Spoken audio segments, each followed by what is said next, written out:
This is a big one, and this is again, I've heard your philosophy on this multiple times. The WoW has gone through a very long history of going back and forth between bring the player or the class. Oh, the buffs. So last expansion, yep.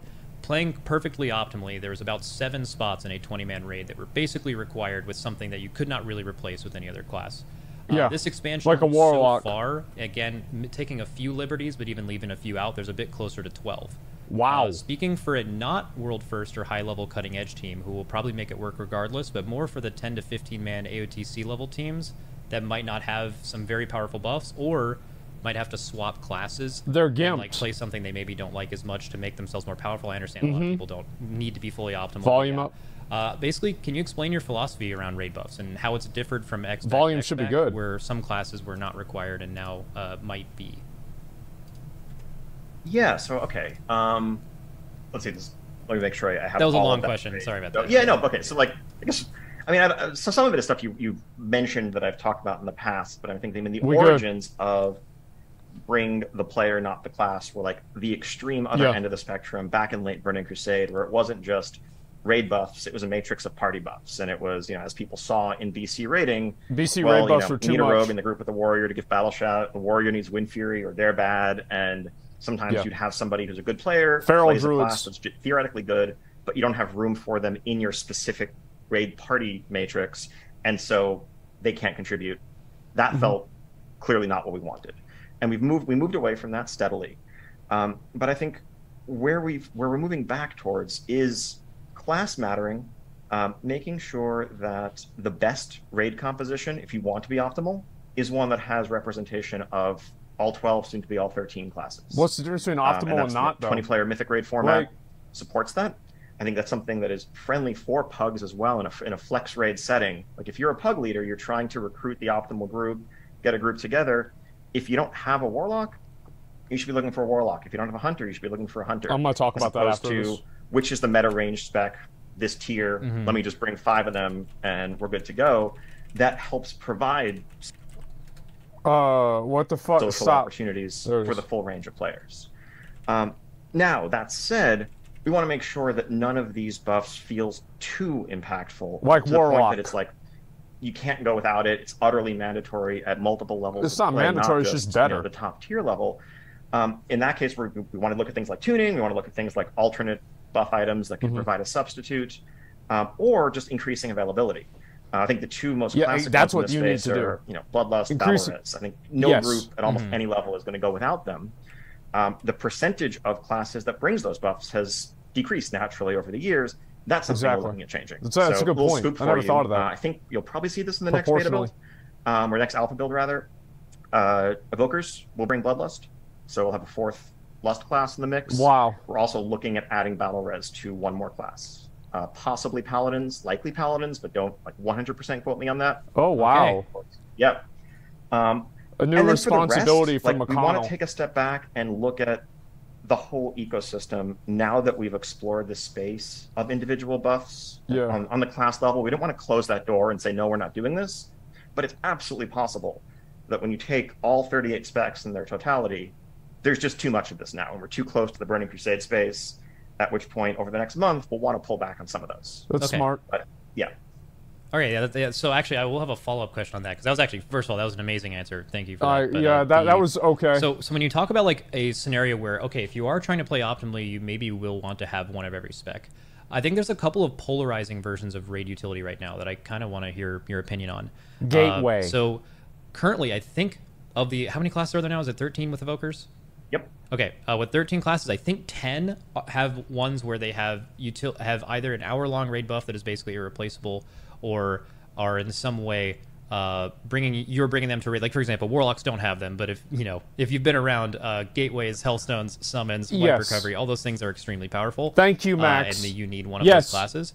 How do you look at abilities like DK's Death Grip, where it's not a class you need to have in the raid every pull, but if there is a raid boss or a dungeon or something that requires grips, that is as important or more important than that. So how do you balance between classes that just have Death a Grip button is that puts them goated in the raid versus classes that have such strong situational utility where they're needed immensely for small things but not for every boss?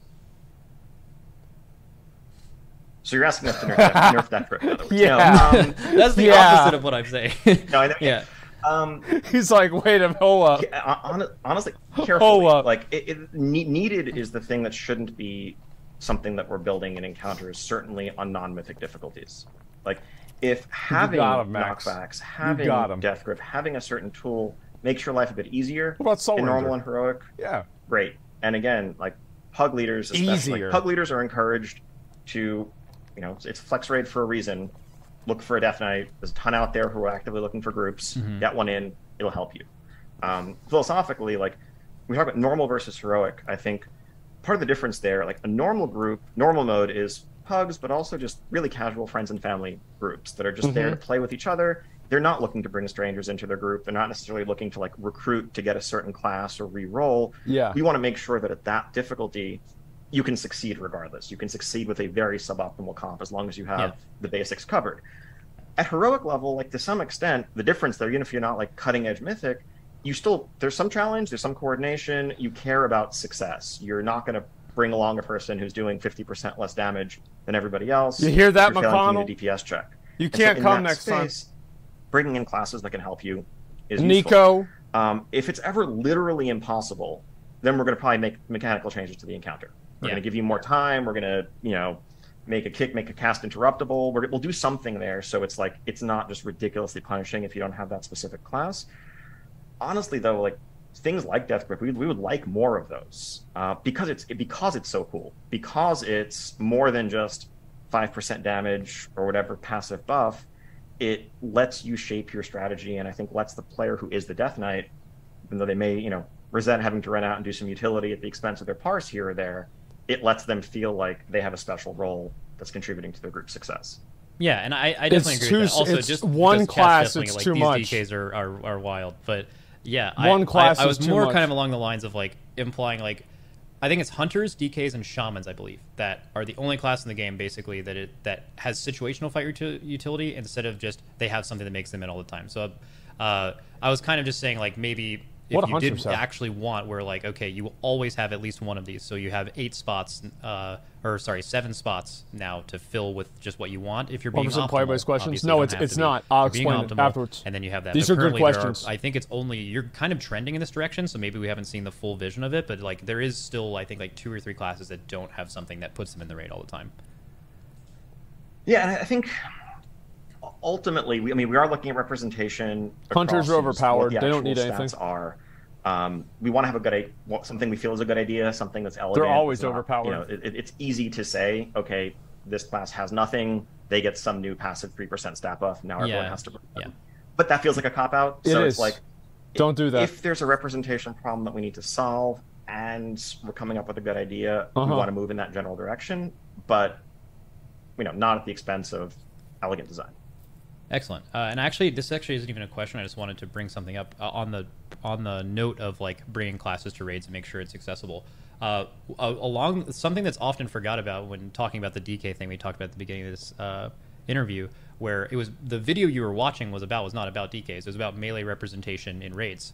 And I want to say, since that video, you guys have actually done a very good job at that. This expansion so far, Sanctum and Sepulchre, as opposed to, like, the normal comp, you've been able to stack basically as much melee in both of those raids on every boss as much as possible, and that has not happened before previously in WoW. So whatever adjustments you guys made there, it didn't actually trivialize melee, which was my fear for it, and it did make them more accessible. So just thank you for that. Cool. Thank you. And yeah, kudos to the encounter team. Really, I mean, it's something we talked about as an active goal. Like, how can we get ideal raid representation and melee versus range balance better representing? I think just make melee do more damage and do that without range. Like you said, I think that's just what they making should the fights patchwork for melee, because that was the traditional way back in the day of, like, all right, these mechanics just don't target melee. Cool, they can just stand there and punch the boss for 5 minutes, but just make them do more damage. Yeah, and then just one more last thing before we move on to Mythic Plus. So you did mention something about, you know, if you need to, you would potentially add them back, but just to specifically ask the. So if you feel like it's hard enough to get certain things in the game, you guys are not opposed to potentially bringing back the scrolls that existed in BFA, or potentially maybe not buffing Lust Drums back to what they are, because you just added another class that brings it, right? But I mean, I think we're open to it. I think part of the challenge there is also when you think about where the scrolls are used, they're not just a raid consumable. They become, you know, a mandatory consumable for every dungeon situation. Exactly. Where by definition, you're not going to have class representation because yeah, it's like you have to have it. And then it also starts to turn into like, well, wait, so the thing that I bring as a warrior, as a druid, whatever, is like a 2% better version of this buff where people don't have to spend gold on a consumable. Like that just makes their contribution feel less cool. So ideally we would want to find, they need to do what they did in Wrath, whether maybe that's reducing the baseline overlaps or otherwise tuning so that it just still feels like, cool, we have this class, this is a benefit that we have, and the difference between having it and not isn't, you know, something that you can't overcome otherwise. Yeah. Okay. And just one more note that it just popped up to me. The this expansion in Shadowlands, as opposed to before, you actually you have consumables you use at like the beginning of a dungeon or beginning of a raid fight that is actually in a much higher number than you did previously. So you have like the armor kits, you have the sharpening stones, the oils, that kind of stuff. Do you guys see that continuing into Dragonflight? That's a good question. I think we I don't know. Gone a bit too far there, and I think as we're nailing down, you know, just finalizing professions for Dragonflight, want to take a step back and see what the sum total of that experience is. I think a lot of those examples that you gave were things that we did to make blacksmiths and leatherworkers, frankly, feel more relevant, feel like they had something that, other than the legendary crafting templates, they could sell that was part of the economy. Dragonflight is solving that problem on 5 other levels. Yeah, so maybe get rid of a world where you need to apply 5 or 6 things. It makes each one of them less meaningful, and also just the general economic burden of like doing runs, doing the content, probably gets to be higher than we want it to be. It's the endeavor of it. Okay. So that's all you it got for Raid. else. I just have a few more questions about Mythic Plus. Okay, here we go. So the Mythic Plus system in Dragonflight, kind of getting a sneak peek of it in Season 4. So I think it'll actually, you know, probably be a lot better now that you've had a run at retuning some old raids, which has been really nice. The only thing that I could kind of think of as a potential downside is that what happens if, you know, in Season 1, you run into one of your new Dragonflight dungeons that is just extremely good. It is like the key that people want to run, not because it's easy to time, it's just like this key is so very fun. You can think of a lot of people have different opinions of these. Yeah. But like what that would be. It may sadden Mythic Plus players that they have an amazing dungeon and they don't get to play it for a long time. So basically what I'm asking is, what's the balance of good versus new? And if anything, what you might not be able to speak on this because it's kind of in the future. But like, do you have any plans for Season 3 or 4 of Mythic Plus? As at that point, you've kind of shown what you'll do in Season 1 and 2, right? You'll have 4 Dragonflight and 4 returning, maybe to bring back some old favorites. I love doing old Karazhan. I think that's so cool. We definitely have room to revisit, maybe tweak or update, or just revisit as they were if everyone loves them, a dungeon later on in the season. I think Season 2 is almost certainly going to be the other 4 Dragonflight dungeons, that plus makes 4 sense. other legacy ones. But beyond that, I think, you know, one thing the structure does is also gives more room for us to potentially add all new dungeons over the course of an expansion. Yeah, that's what they've done. Something we would like to get back to doing more of.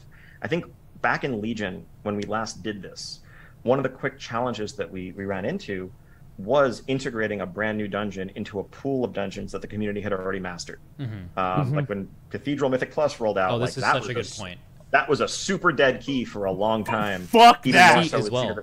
Yeah. Fuck that and dungeon. Like, man. It wasn't actually like the challenges. It wasn't they were in some cases they were actually harder, but like beyond that, it wasn't that they were that much harder. It's that you were comparing a dungeon the community had 1 week of knknowledge of to a dungeon they had been running. We spent 4 hours for over a year in a +10, but treating them equally in terms of rewards, in terms of what challenge they were supposed to offer. When we have all new pools, that's not an issue anymore. So I think as we look towards the later seasons, if there's new dungeons introduced, that actually naturally goes there. We definitely can revisit any favorites from the first 8 while continuing to rotate through cool legacy dungeons. Excellent. That is a perfect answer. And then also just a question about gear. So this gets brought up a lot, but I just kind of want to maybe phrase it in a little bit different way. Okay. So with Mythic Plus becoming more of an endgame avenue for people, is there a potential to add higher level loot acquisition for people who are doing top world level keys specifically? It should so, like, cap obviously at 20. raiding and PvP both get functionally higher eye level, but a lot of people exclusively Mythic Plus. Basically, is there a Mythic Plus key level that exists where it is kind of the same thing as killing maybe the last 2 bosses on Mythic, even though obviously you don't have to, you know, find 20 people to raid with, and then one is spammable for loot, and one of them is a weekly lockout, all of that included. Just have you guys had any more thoughts on that?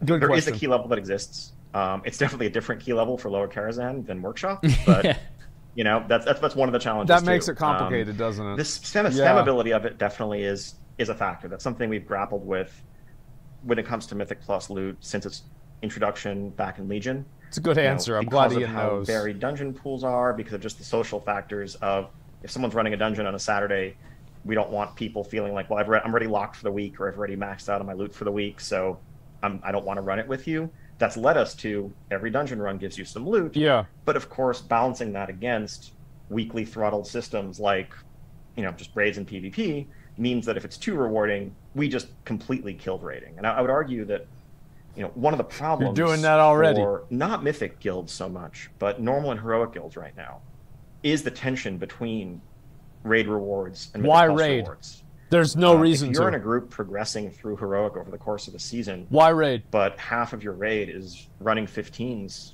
outside of raid time, you don't really need that raid loot anymore. Maybe because it causes division within the group, even between the people who are doing Mythic Plus and people who aren't. None of that is great. The raids suck. So anyway, all of that said, the direction I think we'd like to move in, though I don't have specific changes to announce, is on the one hand actually trying to, between tuning and rewards, bring that baseline down a little bit, or at least bring the baseline challenge up a little bit, so that there's more of more parity between raid, dungeon, PvP rewards in that space. But at the same time, find ways to let Mythic Plus players reach the top of the mountain. Like whether it's, you know, I don't know whether there's some level that you clear in your Great Vault that lets you get Mythic end boss quality loot or whatever else. We'd like to make them truly equal in that sense, but there's some problems to solve along the way. Yeah, definitely. There's also, I think this season kind of showcased what can happen to the heroic raid difficulty by having Mythic Plus available for, like, you uncapped Valor, for example, right? So if you just went hard enough and you farmed why would you +2s do and enough Valor, like anyone can do them, you can get full 298 gear and you will not want any single drop out of heroic basically, except for the last boss. So there's a level there balancing to where like I need to get new gear. Mythic Plus. Okay, I haven't thought about it like that before. Thank you. But at the high end, like I think there's absolutely every bit as much skill that goes into who cares pushing really, really high keys. We should be rewarding that equally. We just have to find I mean, who gives a fuck? All right, well, that's actually we blazed through basically all the main stuff I wanted to talk about. I do have a few more questions about like class trees and dragon riding. Yeah, like So with how fun and successful dragon riding, for the few of us who've been able to actually try it yet, hopefully soon a lot more people get it in their hands. Talk about soar. Unbelievable. I think it like fully transcends flying. In fact, it's so good that I feel like it just flying normally just feels bad because of how good the system is. Yeah. Are there any thoughts or plans in the future to allow dragon riding in the open world, potentially some race content and old zones, stuff like that? Yes. Absolutely. I mean, that's certainly one of those things we started talking about pretty quickly once initial alpha impressions came in. Okay, I mean, good. I think we built the system focused on Dragon Isles so that we really didn't have as many of the guardrails in designing it that we might have had if we were building it from day one as an evergreen game-wide system. A challenge here is also, you know, not the specific mounts, the Dragon Ride, we built to support Dragon Riding. We want to be very mindful of preserving players' investment. Don't you say it. The usefulness of the hundreds of mounts that many people have collected. They've spent years farming up. If suddenly those mounts are consigned to the dust heap because they can't do all the cool dragon riding stuff, that feels like a problem. That will never happen. All that said, like, yeah, when we introduce any one of these features, our hope is that it's awesome enough. It will never happen. People don't want to say goodbye to it, but we want to carry it forward, you know, for the rest of the game's future. And so far, this is looking to be landing in that space. So we're very happy about that. Recognize that when Dragonflight is behind us, when we're leaving the Dragon Isles, people are not going to feel great about going back to their old, just, you know, floating at a static speed through the sky mounts. He's making me we mad. want to have a solution when we get there. All right, cool. Let's see. I have two other ones. I'm trying to like kind of combine them maybe to come up with something that is a little better. So, so far the class trees have been excellent. You know, the best ones give you things you haven't had before. They give you choice. You know, being able, maybe not even adding things you're getting, but necessarily just dropping things you don't maybe need for a specific encounter to give you a passive or another thing that will make you more powerful in what you're doing. This has been achieved through most of the specs in the game, but the feedback has been a little varied. So we've had, you know, some specs get feedback every Friday for this entire patch so far with great changes. There's been other classes that didn't have posts for a month, but then just got this massive dump of information that was clearly being worked on the whole time, with excellent changes, speaking about DK specifically. And then some other classes have had less updates. Basically, just asking, like, can there be a more standardized level of feedback between all the classes? It's not going to happen. How has that been going? Well, he's going to say, like, yeah, I wish. Yeah, but druids and priests, we hear you. We hear you. Yes, soon. Not going to happen. Okay. Apologies for the silence. I know, you deserve better, and you rightly expect better. Yep. I've said that to my girlfriend many times, you know? We would have had, just more even-handed communication across You deserve the board. Better, but, The challenge is, change. It's, I know billion-dollar company and all, but at the end of the day, it's also a number of humans who can all just fit in one room together. Billion-dollar company, both yeah, true. The class design side of it and the community communication side of it. And life happens that results in, gaps along the way.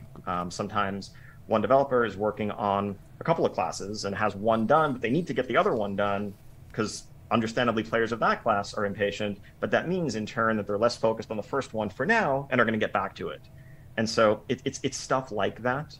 I know sometimes it can be helpful just to hear from us that we hear you. We don't have anything right now. We're working on it. We're going to have news for you. He was going to say it, but he didn't want to radio silence. Because he knew it would be a meme. We all need to collectively work to get better at ever. He was going to fucking say it. Going on, when people are just waiting for news. Excellent. Okay, and I think I have time for one more question.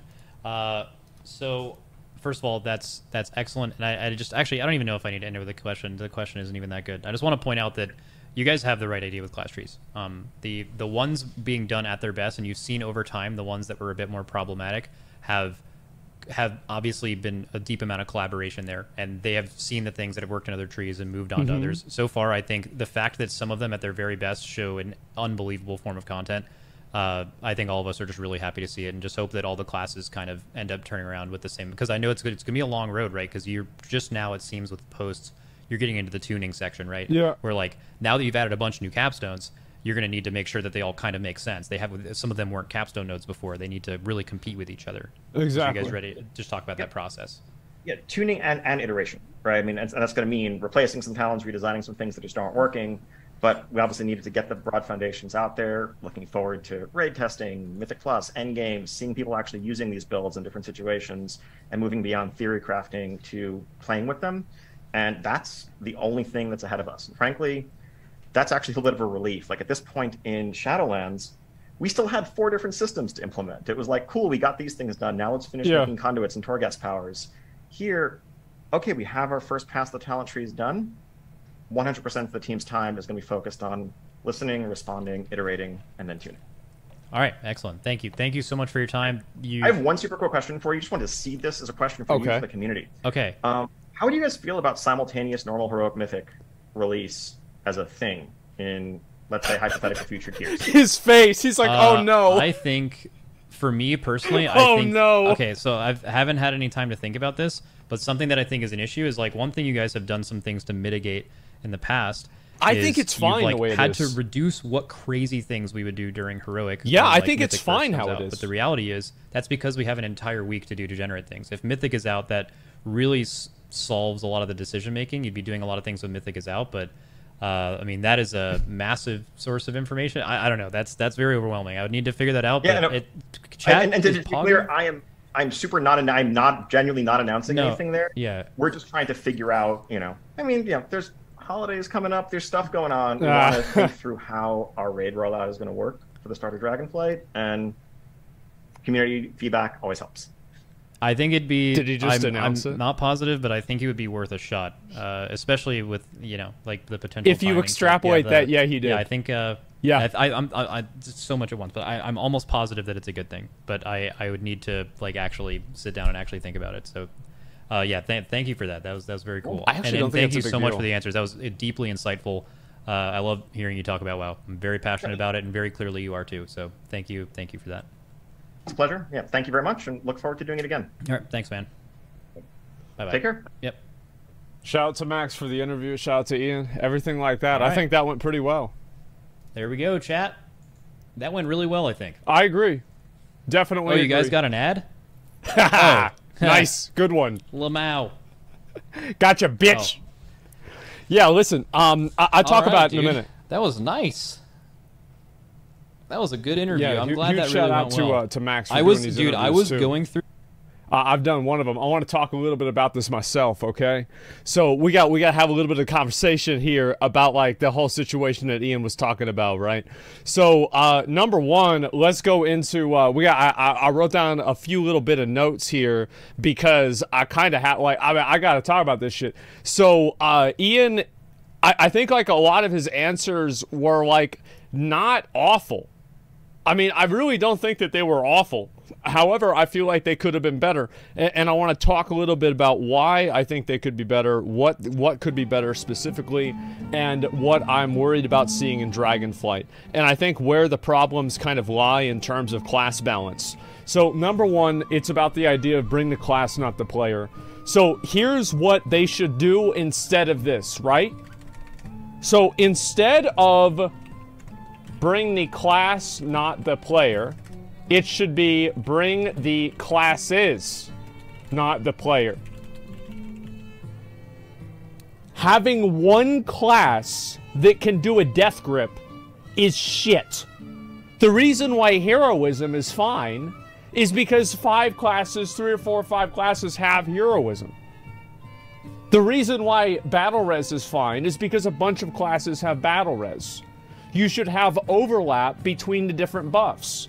For many of you guys, you might not remember this, but Horn of Winter, which was a Death Knight ability, and Battle Shout used to be the same buff.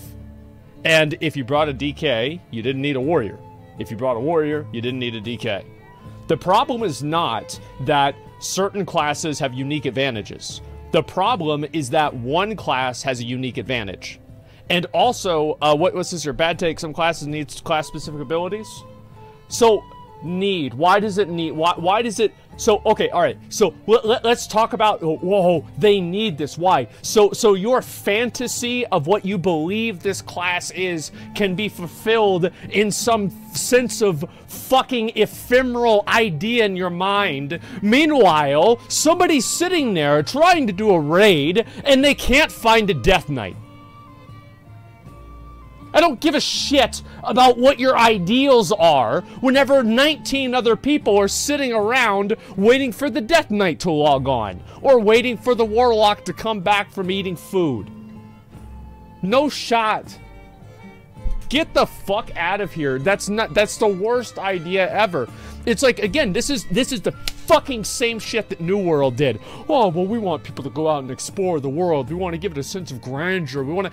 Get the fuck out of here, man. You're walking over to kill 3 wolves and then you're walking back. Nobody wants to walk back. It takes too long. It's like all the people... Whenever you have a conflict of the ideal versus the reality, in my opinion, the reality always wins. And that's what I think happens. And Death Knights are all over the goddamn place. Death Knights are extremely good. Like, Death Grip is a... Like, there is no other class that can do what Death Grip can do. And for example, on Soul Render, in Sanctum of Domination, having Death Grip is a tremendous advantage. It is a massive fucking advantage. And you're right. Oh, you don't need this. Absolutely not, right? But a Death Grip in that fight makes the fight a lot easier. And it makes it easier on normal mode, it makes it easier on heroic, and it makes it a lot easier on mythic. I'm not saying that it's a bad thing that's the case. But what I am saying is that it's a bad thing that only Death Knights can Death Grip. I think give it to 2 other classes. Give 2 other classes a flex talent that they can use. Like a warrior can use a chain to pull something in instead of being able to charge. And they can swap out of that if they want to, because it makes it easier to fill a raid, and you don't have to design raids without certain abilities because some classes can trivialize them. That's what I think they should be able to do. That's the smarter thing to do.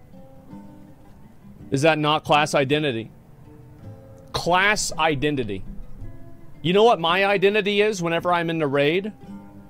I am a rock. Because I'm not moving. Because I'm waiting for a Death Knight. I'm waiting for a Warlock. I don't want that. I don't... See, I don't give a fuck about this ideal. I give a fuck about playing the game. Playing and putting time into the game on a minute-to-minute, hour-to-hour, day-to-day, lockout-to-lockout rotation. And the fact is that all of these ideals have been strangling the game. That's what they've been doing. They're sucking and fucking cucking the life out of the game because people want to adhere to some fantasy ideal that happened 20 years ago that can be iterated in many other regards. Like look at Legion, for example. Every class was at the peak of its class fantasy. And listen, there wasn't a million individual unique buffs. People were able to do a bunch of different stuff. It's horse shit. They gave more classes to take class identity ability versus talent trees. They actually support 10-man rating correctly. Exactly. Weird take, to be honest. When you death grip, you don't just pull one person. You pull the entire chat to the hour ad break. Well, exactly, right? And that's what I'm saying, is that whenever you make 19 other people, 20 other people wait for that one person, that's a problem, man. And every class, every spell is easy. I think that there should be overlap, right? So, like, you have different things. So, like, let me give you some examples. Melee attack power, should be DKs, warriors, maybe rogues, right? Or hunters. Let's see, like caster damage. Caster damage, yeah, maybe monks too, sure. Caster damage, mage, moon boys, but maybe warlocks with a certain pet. I don't know, maybe not. Like, I don't know. But, like, it's just an idea, right? A hunter or something like that. Yeah, shaman totem. Shaman totem, there you go. And so, this is the way it should be designed. And the thing is that this is not the way it should be designed. They already did this.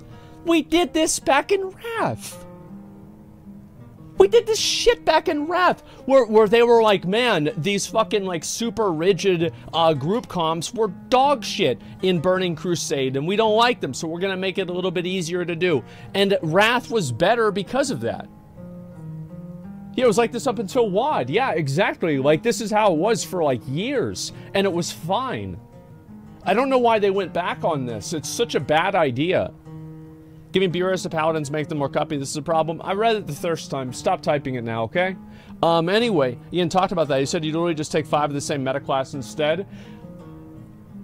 If somebody wants to go in and bring 5 of a meta class instead, let them do it. Stop trying to sabotage the game because the top 5% of players want to spend 2 extra hours in LFG finding 5 Death Knights or 5 hunters or something like that. This is not a real problem. This is not a situation that an average player encounters. This is basically them saying that we are more concerned with the top 1 to 5% of players getting an advantage than the bottom 99 to 95% of players being inconvenienced constantly.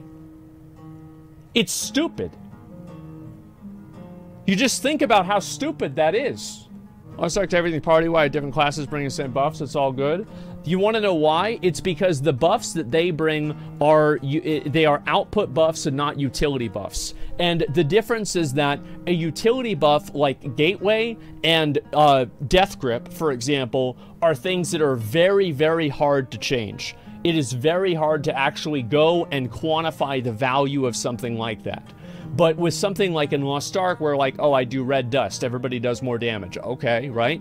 That makes sense. But the utility buffs are the ones that are very hard to quantify. And those are the ones where the real imbalances come into them, right? And now you have specs with no buffs. Yeah, there it is. And they make it as a talent tree. Top 1% will always be the 1% because they're smarter. Exactly. That's what it is. And WoW's gonna die because of these boomers. They just can't change. They're so it's WoW brain, man. It's WoW brain. They can't think outside of the confines that Blizzard has put them in. They're in this little cage. It's like, well, there's only one class that should ever be able to death grip because that's all there ever was, and that's just what it has to be because if there's class, shut the fuck up. Like, think outside the box. Many games don't have this. Talking about a game came out in 2008, asking for big changes? Yes, I'm talking about a game that came out in 2008. It came out in 2004, by the way. And I'm asking for big changes. I'm asking for it to change back to the game that came out in 2008. Actually. I'm just saying. Just, you know, like little, actually, funny you should mention that. Imagine 3 PvP classes have grip. Yeah, no, thank you.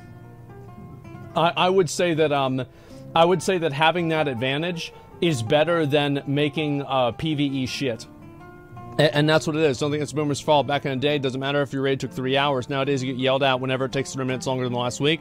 Everyone's so fucking min-maxing. Yeah, everybody complains about that. Then whenever you look at the way they play like trash. They're not complaining about min-maxing. They're just complaining about the fact that they can put in 0 effort and people don't want to play with them.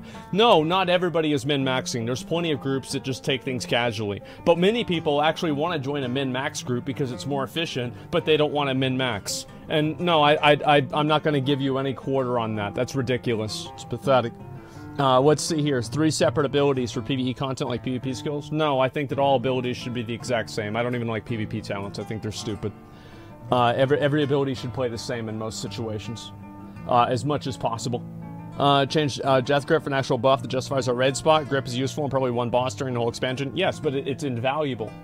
In those situations. It is a tremendous advantage to have that. And I think that there should at least be 2 classes that provide each type of utility. It's just a smarter thing to do. It's a better way. It makes it to where there are less requirements. It's easier to make groups. And I think that there's no idea that, like, let's say you have like a mage portal instead of a gateway. Is that killing the class fantasy of a warlock? No, it's fucking not. That's ridiculous. I played a warlock for 15 years. It's not even doing anything remotely close to that. If a warrior could put down a banner and do a call to battle and summon people through a banner, does that kill the warlock's class fantasy? No, it has nothing to do with it. Class fantasy does not have to be rigid things that provide a fucking handicap to you whenever you don't have them. That's not the only way to have class fantasy. It's ridiculous. Yeah, you're looking for reason BJ. Yeah, exactly. So like that's what I think that they should do. They should do with this, with the utility and the buffs and everything like that. And also the reason why people don't raid. I want to move past this. I've made myself very clear, right? I think that different buffs should be in effectively categories, and there should be different groups of classes that can provide the same buff. Giving one buff to only one class, I think, is what's the problem. I think you should have different types of utilities that are available and accessible by multiple classes, and different buffs that are also available and accessible by multiple classes. I don't think the solution to that is adding in the consumable tomes and scrolls like they have in BFA, though. I think it's just giving more classes the buff so you can be more expected to have it in different groups. So that's in general what I think they should do, and I think that's what they've already done in many expansions before, and I felt like the game was better in those cases.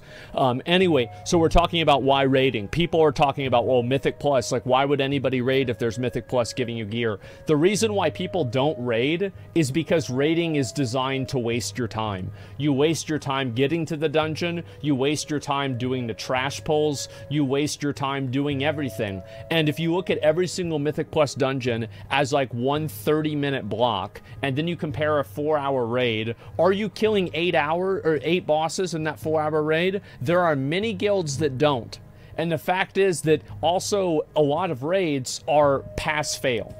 They are like a binary thing. Whereas a Mythic Plus, if you don't meet the timer, you still get loot. Whereas in a raid, if you don't kill a boss, you don't get shit. So that's another big difference. Also, like, again, whenever I talk about, like, raiding in WoW, if you make a pie graph of the time spent inside of the raid in World of Warcraft, I would assume that many pugs spend less than half of their time actually killing the bosses, which is, let's be honest, the reason why they're all there. So you have getting to the raid, summoning people into the raid, buffing the raid, clearing the trash, waiting to do the boss, everything like this. You spend so much time in a WoW raid not even doing the content. You're not even doing the content. You're not even doing the raid.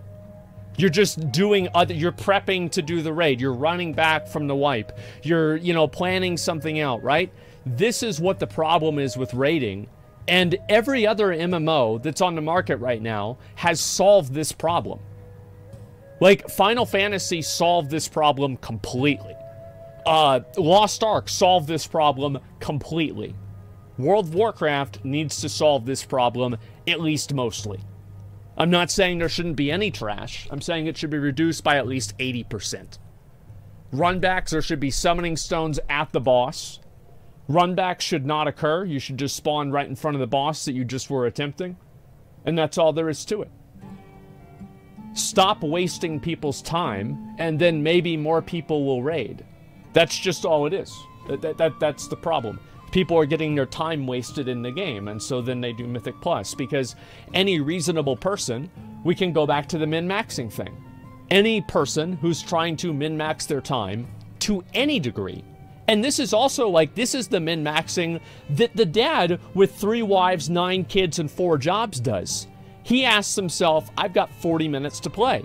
I can either kill one boss that I have like a fucking 3% chance of getting the item that I want, or I can do a Mythic Plus that I get a guaranteed currency reward with Valor, and also I have a high chance of receiving an item from, because if I time it, 2 out of the 5 people in the group are going to receive an item.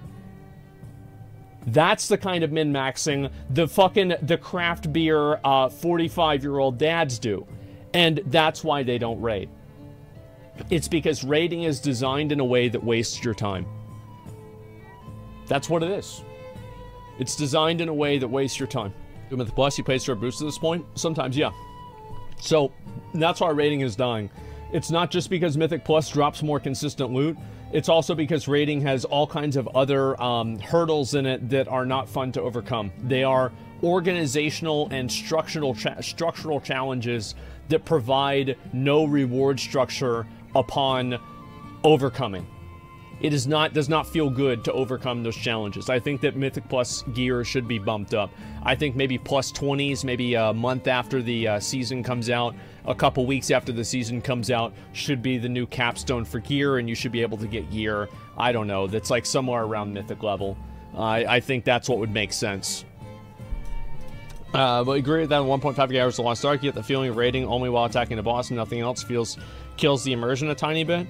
So, like, after raiding in World of Warcraft for 30,000 hours, I can tell you that having to clear the trash on the way up to the boss also kills the immersion a little bit, because I tab out and I say that my cat's on fire and I have to go put him back in the microwave to cool him off. So, both of these kill the immersion, okay? Like, I don't want to hear about this, like, oh, this kills the immersion. Have you ever thought that the reason why the immersion is being killed for you is because you played it for 1.7k hours? Have you ever thought about that? Maybe that's why, maybe the reason why you're not immersed is because you've done it 30 times? I mean, come on. Yeah, that's the way I feel about it. In your opinion, I don't want raids to be a boss rush mode. They don't have to be a boss rush mode, but they have to be something closer to that, because, oh wow, Torghast is better whenever it's the boss rush. That's crazy. How is it that people say they don't want something, and then every time they get it, they like it? Imagine that. Like, the thing is, to me, I'm not a person who is about talking about ideals and things like this. You can look at the data. This is what the data shows. Data doesn't lie. Data doesn't have a bias. Presenting it does. But data does not fundamentally have a bias. Look at what the data shows, and this is why I think it's showing it. That's what it comes down to. Can't wait till Trial of the Crusader was so hated then? Trial of the Crusader was hated because you had to do it 4 times a week, number 1. Trial of the Crusader was also hated because you had to kill the bosses in the literal exact same arena that you killed the previous boss in. There was, like, you're going, it's like 0 to 60, right? Whenever I'm saying, let's go 45. Also, Trial of the Crusader completely invalidated all Old War progression, period, because even the 10-man normal mode dropped 232 gear, and the heroic mode, it was like 245, 232, 258, and then the close that you could get from the 25-man hard mode was 272. Like, 272, that's the same fucking item level. It's above Heroic Lich King, or not Heroic Lich King. Well, actually, Heroic Lich King on 10-man was 271, so it was actually one item level higher than that. But that's what I'm saying, and it's so there's a lot of reasons why Trial of the Crusader was bad, but one of the biggest reasons, as I said before, is the fact that you had to do it 4 times. So, like, if you wanted to raid and you wanted to be efficient doing the game, you were only doing this exact same raid in the exact same room 3 times a week, and then that was it. It was like you took something, and also Old War was a very good raid, and a lot of people had not completed Old War at the time that Trial of the Crusader had been released.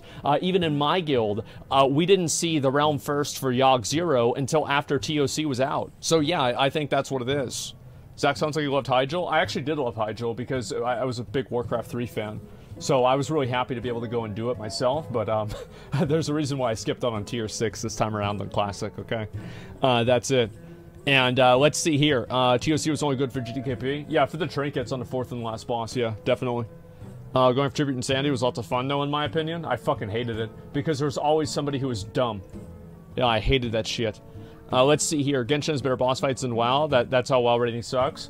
I think the other reason why people don't want to raid is because the raids are, the raids are punishing. They're too punishing. Like, on Heroic or normal mode, you have, like, too many mechanics that are, oh, if one person does this wrong, it basically kills the raid, or it almost kills the raid. Like, that's too punishing and too extreme. I think it's just too punishing, too extreme. It's like the same reason why I find it, I don't mind doing Vaulton, but doing Vicus is annoying. Because it's like you're constantly just fucking, it's like you're holding your breath, waiting for something to go wrong. They already said they won't do that anymore? Yeah, because they learned. I think that's a good idea. I'm very glad about that. And from the nude Frostbopper, you aren't wrong. A lot of people are messing up whenever they send out. Yeah, and they're like, just go stand on the ice. Oh, so do I stand on the ice? Oh, I got bopped. Well, I guess I should stand on the ice right now at the beginning of my bop. Bro.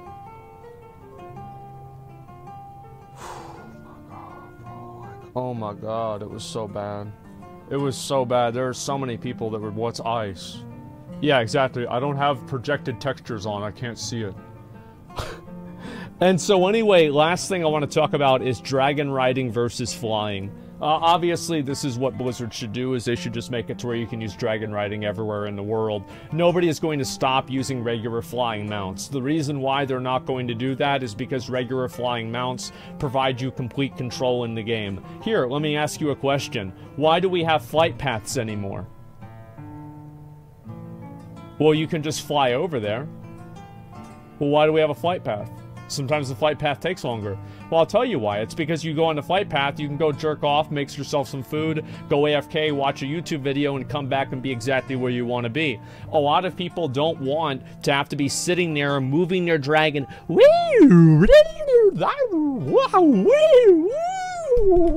want to do this. They just want to go up, and then over there, and then land. That's it. Just whoop, oh, oh, done. You're never gonna have that get old. And also, why is it that this is such a big problem? Why do you make ground mounts then, if they can all fly? It's because there are some cases where ground mounts, people like using them. They might like the look of them, they might like the fantasy of them, etc. Why do you keep making underwater mounts? Because people think they're cool. It's common sense. I don't know what to say. Do they have to say anything about keeping the current ability of the craft here, like Zereth Mortis and new expansion? I don't know. I haven't kept up with everything. I don't think so. It takes me too long to jerk off nowadays to do that. Sure. What I'm really trying to say here is that, you know, it'll take you a lot less time if you're doing dragon riding, because you won't have any. You're going to be doing that the whole time.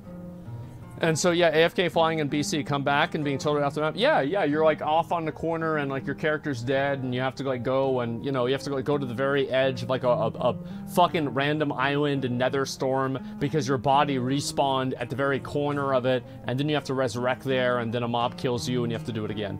Yeah, I had that happen many times. And so, yeah, I watched the interview, and those are my thoughts on the interview. I think that they should homogenize many of the class utilities and class buffs quite a lot more in the same way that they did during Wrath, Cataclysm, and Mists of Pandaria, 3 relatively good expansions in my opinion. I don't know, I think that would be really cool if they did that. I think that's the smarter thing for them to do. Was it rating always like that? Remember my guild kept wiping on Sindragosa because every pull 2 or 3 people were too stupid to do mechanics right? Yeah, Sindragosa was a bad time, but like that's, the thing is people are just bad at WoW. Like I don't understand it. They are. Basically, Ian still doesn't get it. I think Ian gets it. Like, it's just like, I just hope he'll listen to like what I'm saying, what we're saying, what everybody's saying, right? Just people that disagree with me, you should listen to them too, right? It's just make the best decision for the game. And I think that the idea that every class should have every buff is ridiculous, but I think that at least, you know, I think that it's always going to be a bad, it will create points of friction, and it will be more bad than it's good whenever you have a boss that one class makes the boss 20% easier or 10% easier because of some unique advantage that they only bring. I think that's just not a good thing. And also, you know, like heroism and gateway, like throughput things being unique is not as big of a deal, but having utilities like Death Grip and Gateway being unique, that is a much bigger deal because it can just completely change the mechanics. So also again about the dragon riding, just make it to where you can use dragon riding everywhere. I mean, like just do that, problem solved. Nobody ever has to think about it. And so what do you think about raid BOEs being drops from trash, which means a lot of WoW tokens for Blizzard? I don't really give a fuck about that. I don't care about BOEs. It doesn't matter to me. You can always have BOEs drop off of the bosses. Like, bosses used to drop BOEs. I think in Trial of the Crusader you had BOE items that would drop, that you could sell. And I think other expansions have had the same thing. It's like maybe 1 or 2 items. So, like, it's not impossible for that to happen. What's a BOE? An item that drops that can be sold. Yeah, it can be sold. That's it. BOE of trash is awful reason for trash. Yeah, it's yeah, like, oh, we need BOEs. No, why? Why do you need this? It's just crazy. Like, add in some other type of, like, system that people can work towards. TBC made World Boss BOEs later on. Yes, you're right. Yeah, I've actually forgot all about that. You're totally right. The thing about WoW raiding is that it's fun. It's a big adventure and not a room simulator. But, like, so if it's so fun, then why are people quitting? Why is the raid participation going down every single time? Well, maybe because it's not as fun as you think it is. It's dying out. And also, like, there are a lot of things that were a big adventure. Like, for example, leveling was a big adventure in Classic WoW, and people's tastes have changed because gaming has changed. Like, it's not a grand adventure anymore because the entire foundation of what an adventure is has changed. Yeah, so, Castle Nathru was higher than Uldir. Yeah, because it was a cool-looking raid with the Dracula. What do you mean? What the fuck did Uldir have? Walmart version of Gahoon? A knockoff version of an old god? Who cares? The boss sucked. 30 hours in WoW, of course, Classical feels stale for you. Well, I mean, I think it felt stale for a lot of people. That's why they speed ran through it. That's just what people do, man. Uldir was best raid ever. Well, Uldir had problems, but anyway, all I'm really trying to get at here is that I want World of Warcraft to move forward. I feel like so much WoW does not move forward. It's just languishing around, floundering, flopping around. There's like nothing happening. It's not being innovated. The last time World of Warcraft was innovated was in Legion. And the last time before then was maybe Mists of Pandaria, but I think we can all agree it was Cataclysm. Like, we've effectively gone through, we're on WoW 3 right now, if you guys understand that. Like, I would say WoW 1 was like Classic, BC, and Wrath. WoW 2 was TBC, or sorry, not TBC, fucking Cataclysm, Mists of Pandaria, and WoD. And WoW 3 is Legion onward. I feel like each of those were like a tremendous step. The game needs to be innovated again. It's just, it's stale. Some of the ideals in the game are outdated, and it just shows more and more every day. This is why WoW Classic was popping on, even Season of Mastery, because you were forced to find guilds. Season of Mastery is completely fucking dead. The reason why WoW Classic is popping off is because all of the content is a joke. It's a joke. If you compare how easy it is to do Sunwell versus how easy it is to do Mythic Sepulchre, these two things are not even remotely close. It's because a lot of people don't want to go through and do this super hard raid that requires 200 or 300 MS reaction time. Where like one person doing something wrong wipes the whole group. It's like, you look at Brutalis, for example. What do you do in Brutalis? You soak the Meteor Slash, you don't stand next to other people with fire, and you hit the boss. Big surprise. It's the most everybody loves doing it. Yeah, everybody loves doing it because it's easy. Yeah, that's all it comes down to. I love the harder difficulties. Yeah, I'm sure if I go and I look at your Warcraft logs, we're not going to have any mythic parses here, are we? But let's be honest. Again, there are always people that talk about how much they like this and how popular it is. And again, anybody here who's talking about this, you're already part of the 5%, the 1%. You are watching a video game stream on a third-party website. That's not what the normal person does. A normal person doesn't do this. Like, they just log on to the game and play the game. So, like, you're automatically, by the nature of the fact that you're watching this in the first place, part of the elite. Yeah. And even inside of that, there's, like, tiers of elite. I'm normal? Yeah, sure. We're elite gamers. We are, yes. I think in many regards. The raids are very accessible. It's the very same reason everyone does Mythic Plus in retail. Yeah, there you go. And so, toss two solutions. I like, just make the game the way it was whenever a lot of people raided before. Like, I don't know, it's like, man, like, we used to serve pizza and everybody showed up, but after we started serving spinach, nobody's showing up anymore. And everyone's like, well, you know, I mean, like, listen, you know, things have to change, the world's gonna be different, and, you know, I like the color of spinach, and so we're gonna have that. It's like, I don't know, stupid, why don't you start serving pizza again? How about that? How about serve pizza, we'll see what happens? Huh? Yeah, PoE just had that problem. People got tired of eating spinach. I certainly did. Holy fuck. So that's the way that I feel about it. So, randomizer for enemies and gear? No. I think that could be an interesting, like, idea, but I don't think that should be a foundational, like, tenet of the game. Absolutely not. And anyway, I'm gonna look at a couple of other things, and then I just want to play some games. I'll probably do some Tower Fantasy today, and probably also some, maybe do a little bit of PoE. I'm not really sure yet. I haven't decided.